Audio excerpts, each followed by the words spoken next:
Lena Torres's phone was found 3 weeks after she disappeared from MegaStock Warehouse. What it captured explains why Section H has been permanently sealed. Before you hear this, check if you're alone. This is what was recorded on October 23, 2024, at 2:47 a.m. I should have known something was wrong the moment they gave me Ethan's old route. If you're listening to this, then something happened to me. I need you to understand. I wasn't going crazy. 3 months ago, I started working the graveyard shift at MegaStock Warehouse. 26 years old, trying to save for nursing school, working alone in a building that stretches for miles. The pay was decent, $18.50 an hour for the night shift differential. Every dollar counted. My supervisor, Rick, handed me the tablet and scanner on my first night. "You'll be covering Section D through M," he said, not meeting my eyes. Previous guy. Well, he's not with us anymore. I didn't ask why.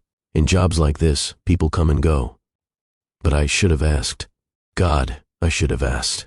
The warehouse stretched out like a concrete cathedral, 1.2 million square feet of inventory.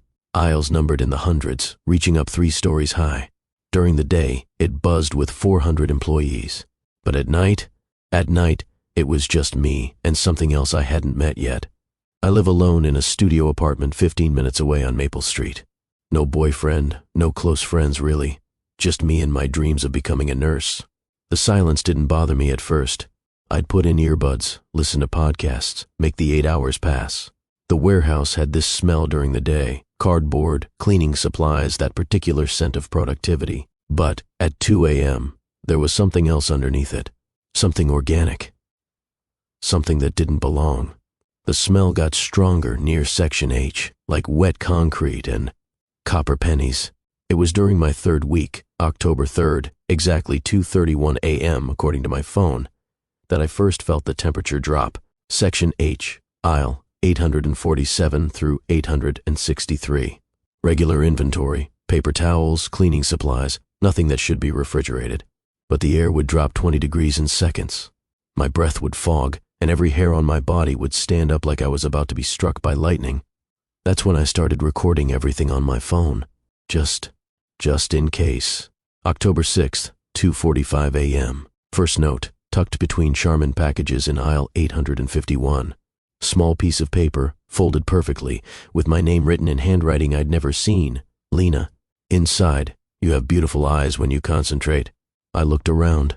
Security cameras covered every angle, but whoever wrote this knew where the blind spots were.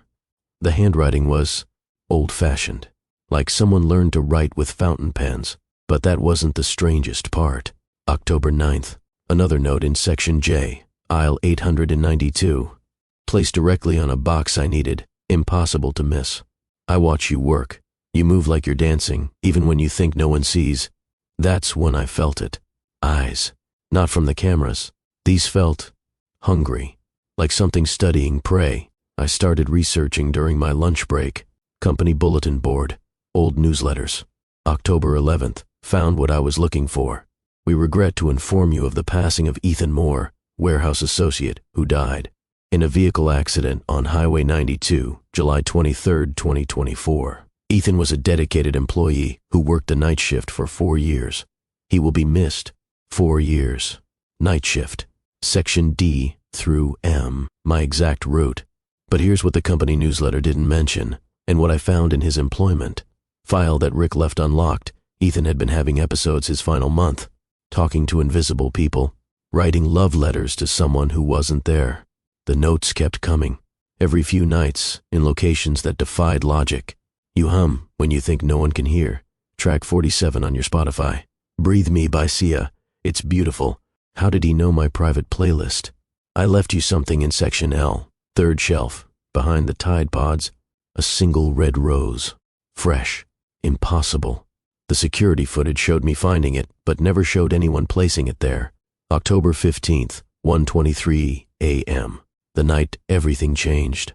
"I know you're saving $847.32 for nursing school. I used to have dreams too." He knew my bank balance. "Exactly. Your apartment at 412 Maple Street, Unit 3B. You have made it beautiful despite the water stain on the bedroom ceiling. I never told anyone about that water stain. Not the landlord, not maintenance. It was barely visible unless you knew where to look. I followed you home last Tuesday. I sat in your kitchen while you slept. That broke something inside me. I called in sick, spent $127 installing new deadbolts, researching security systems I couldn't afford. But I needed this job. I needed every dollar of that $18.50 an hour. So I went back. October 17th, 2:19 a.m. The warehouse felt different, heavier, like the air itself was watching me.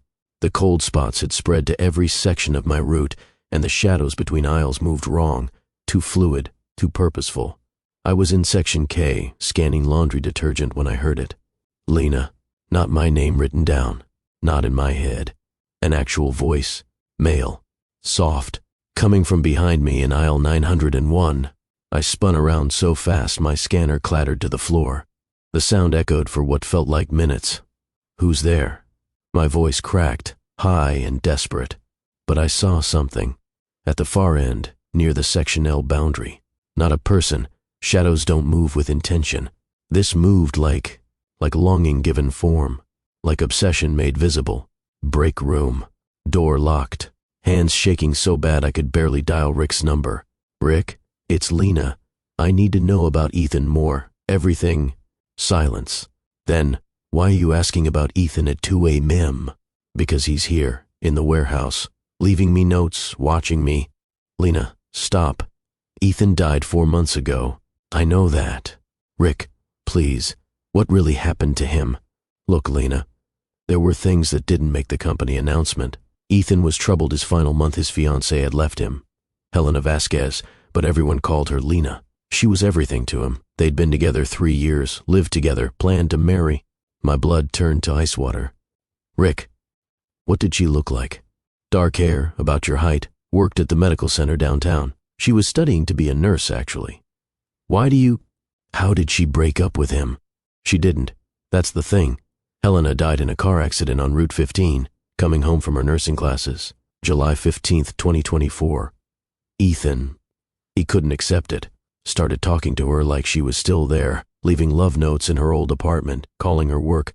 The night he died, July 23rd, security footage showed him on the warehouse floor having full conversations with someone who wasn't there. He kept saying, I found you, Lena. I found you again.